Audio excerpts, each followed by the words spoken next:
আমাদের সাথে সিলেট থেকে যুক্ত হচ্ছেন সহকর্মী সাকিব আহমেদ মিঠু। মিঠু, এই কিন ব্রিজ ও আলী আমজাদের ঘড়ি এলাকা রক্ষায় প্রশাসন থেকে কি ধরনের পদক্ষেপ নেওয়া হচ্ছে এবং দখলদাররা কিভাবে জায়গা জুড়ে আছে বিস্তারিত জানাবেন। ধন্যবাদ আপনাকে।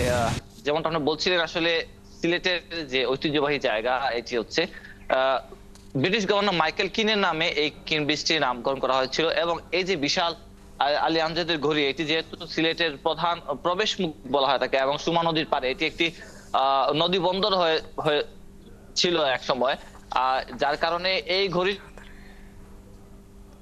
প্রয়োজন বোধ করেছিলেন নবাব আলী আহমদ কুলাউড়ার জমিদার। তিনি তার ছেলে আলী আমজাদের নামে এই ঘড়িটি তিনি এখানে স্থাপন করেন। যেহেতু এখানে ব্যবসা বাণিজ্য হতো, ব্যবসায়ীরা আসতেন, তারা যেন ঘড়ির সময়টা দেখতে পারেন, তাদের সুবিধার জন্য এই ঘড়িটি এখানে স্থাপন করেছিল। পর্যায়ক্রমে এটা সিটি কর্পোরেশন পরে ৭১ সালে যুদ্ধের সময় যখন এটাকে বোমা মেরে নষ্ট করা হয়েছিল, পরে সিটি কর্পোরেশন এটাকে ঠিক করে। কিন্তু এখন অদৃশ্য কারণে আসলে বলাই যায় যে এখন পর্যন্ত আসলে আপনি দেখতে পাচ্ছেন যে এই যে ঐতিহ্যবাহী জায়গা জুড়ে ট্রাক বাস এখানে রাখা হয়েছে। কার অনুমতিতে এই ট্রাক বাস প্রতিদিন রাখা হয়? সারাদিন এখানে থাকে পর্যটক যারা আসেন দেশের নানান প্রান্ত থেকে এবং বিদেশ থেকে যারা আসেন, তারা কিন্তু প্রথমেই চেষ্টা করেন যে এই জায়গাটায় এসে একটা ছবি তোলার।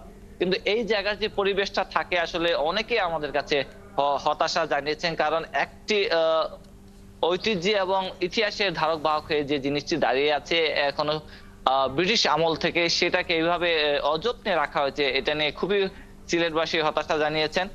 আপনাকে জানিয়ে রাখি, আসলে যেমনটা বলছিলাম যে সিলেট সিটি কর্পোরেশন কর্তৃপক্ষ আসলে কোনো কেউই আসলে এর দায় নিতে চায় না, কারণ অনেকটা একটা গাছাড়া ভাব দেখাচ্ছেন অনেকেই। কারণ হচ্ছে গিয়ে এইটা আপনি জানেন যে এই সিটি কর্পোরেশন প্রতিষ্ঠা হওয়ার পর থেকে অনেকেই মেয়র ছিলেন, আর সবসময় আমরা দেখেছি এই জায়গাটা দখলে ছিল। অনেক সময় এক ধরনের আই ওয়াশ কার্যক্রম আমরা দেখেছি, ২-১ দিনের জন্য এই জায়গা পরিষ্কার করে রাখা হয়েছিল, পরে কিন্তু আর আমরা এটাকে দীর্ঘস্থায়ী কোনো পদক্ষেপ দেখিনি। এখন যেটা চেষ্টা করা হচ্ছে, আমরা কথা বলেছিলাম সিটি কর্পোরেশনের যে নতুন করে যে কর্মপরিষদ এসেছে তাদের সাথে কথা বলেছিলাম, প্রধান নির্বাহী কর্মকর্তার সাথে আমরা কথা বলেছিলাম।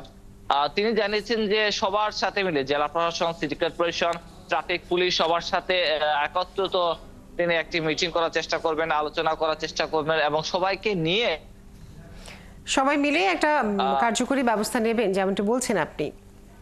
সাকিব, আপনাকে অনেক ধন্যবাদ যুক্ত থাকার জন্য। দর্শক, সিলেট থেকে যুক্ত ছিলেন আমাদের সহকর্মী।